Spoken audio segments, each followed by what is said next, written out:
Tiškevič, 74, 5-0. Videli sme parkour bez trestných bodov v čase 74,50 sekúnd.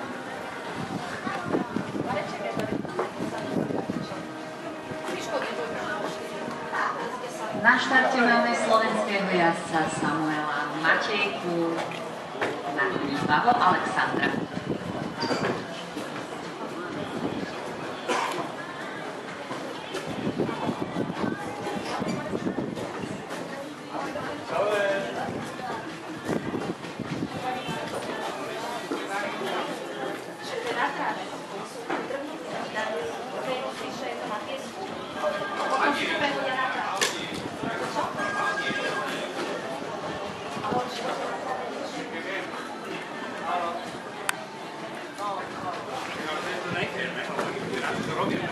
Ale ja som včera nadávala, ideme dať oficiálny protest na to.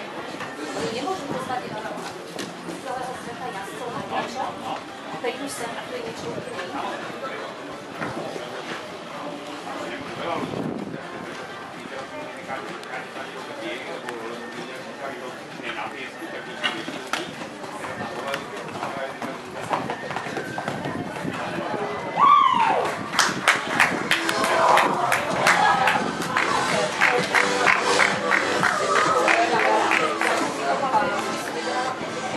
Áno, Samuel Matejka chceli bez trestných bodov v čase 65,55.